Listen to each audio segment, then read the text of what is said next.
నమస్కారం సార్. రాష్ట్రంలో దొంగలు పడ్డారు అనడానికి ఇదొక ఎగ్జాంపుల్. రాష్ట్రంలో దొంగలు ఆస్తులు దోచుకోవడానికి కాదు, మొత్తం వ్యవస్థని దోచడానికి, ధర్మాన్ని నాశనం చేయడానికి, దేశంలో ఉన్నటువంటి మతాల మధ్య విచ్ఛిన్నం చేయడానికి దొంగలు పడ్డారని చెప్పడానికి ఈ ఇంటర్లింక్డ్ ఈ సైకిల్ అంతా కూడా ఎగ్జాంపుల్ గా చెప్పుకోవచ్చు. ప్రతిదీ కూడా మతాన్ని తీసుకొచ్చి ప్రత్యేకించి ఒక సామాజిక వర్గాన్ని బేస్ చేసుకుని ఇప్పటి వరకు రాజకీయాలు చేశారు. ఇప్పటి వరకు ఎన్నో కుట్రలు కుతంత్రాలు పన్నారు. అది వర్కౌట్ అవ్వలేదు. వాళ్ళు రియలైజ్ అయ్యి వాళ్ళు చేస్తున్నటువంటి తప్పుదారి ఏంటనేది వాళ్ళు సర్దిద్దుకొని ఇప్పుడు ఏ దారి వైపు నడవాలని వాళ్ళు డిసైడ్ అయ్యి ఉన్నారు. కాబట్టి ఆ కులం వాళ్ళ సామాజిక వర్గం వాళ్ళు ఇప్పుడు ప్రత్యేకించి మతం మీద పడ్డారు సార్. ఇందాక చిన్నపరెడ్డి గారు అన్నారు, పవన్ కళ్యాణ్ గారు అన్నట్లే అతను అన్నాడు అని చెప్పేసి ఈ దేశంలో ఉన్నటువంటి చట్టాల్లోనూ రాజ్యాంగంలోనూ హత్య చేసినటువంటి విధానానికి కూడా చేసినటువంటి సందర్భం ఏంటి అనే దాన్ని కన్సిడర్ చేసి మాత్రమే శిక్ష విధించడం జరుగుతుంది న్యాయస్థానాలు.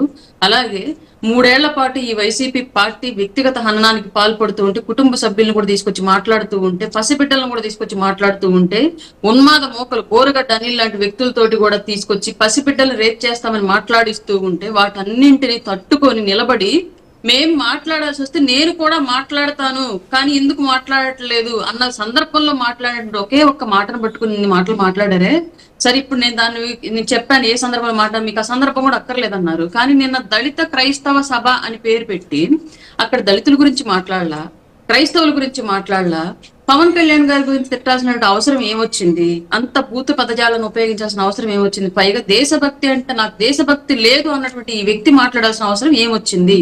ఇప్పుడు చిన్నపరెడ్డి గారు నాకు తెలిసి శ్రీరామనవమి చేసుకుంటారు అనుకుంటాను. ఆయన కూడా హిందువే నాకు తెలిసినంత వరకు, నాకున్నటువంటి నాలెడ్జ్.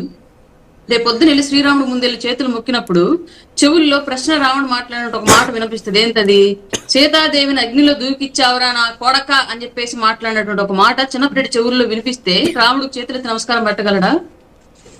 లేదు. ఇప్పుడు రావణ్ మాట్లాడే మాటలు సమర్థిస్తే ఆ మాటలు రేపొద్దున అతను చెవుల్లోకి వినిపిస్తాయి. రావణ్ మాట్లాడే మాటలను సమర్థిస్తున్నారు ఆయన క్లియర్ గా. రావణ్ మంచివాడు అని చెప్పి చెప్తున్నారు ఆయన ఈ వేదిక సాక్షిగా. ఫ్రీడమ్ ఆఫ్ స్పీచ్ ని ఏ విధంగా ఉపయోగించుకున్నాడో చెప్తున్నారు ఆయన ఈ వేదిక సాక్షిగా. రేపొద్దున ఇదే మాటను వినిపించగలడా? పక్క దేశంలో ఒక హిందువుని అకారణంగా తగలబెడితే ఆ హిందువు నా కొడుకు అని చెప్పేసి మాట్లాడారు రావణ్ గారు, మీరన్నట్టుగా రావణ్ గారు. ఆ గారు రేపొద్దున ఇదే హిందూ ధర్మంలో చిన్నపరెడ్డి గారు కూడా ఉన్నారు. చిన్నపరెడ్డి గారికి కూడా వర్తించినట్టే అతను తిట్టినట్టు తిట్టు దాన్ని కూడా సమర్థించగలరా? ఇక్కడ కేవలం పవన్ కళ్యాణ్ గారిని మాత్రమే మాట్లాడారని చెప్పేసి కేసులు పెట్టారు. మీకెవరు చెప్పారు? ఇది పూర్తిగా దేశద్రోహం. అతను మతాల మధ్య ఒక మతాన్ని కించపరుస్తూ ఇదే మాటలు తీసుకెళ్లి ఒక ముస్లిం కంట్రీలో మాట్లాడగలరా? ఇదే మాటలు తీసుకెళ్లి ఒక క్రైస్తవ కంట్రీలో మాట్లాడగలరా? హిందువులు మాత్రమే చులకనగా ఉన్నారని చెప్పేసి ఇట్లా మాట్లాడటం భారతదేశంలో ఇది ఖచ్చితంగా దేశద్రోహం కింద కన్సిడర్ చేయాలి.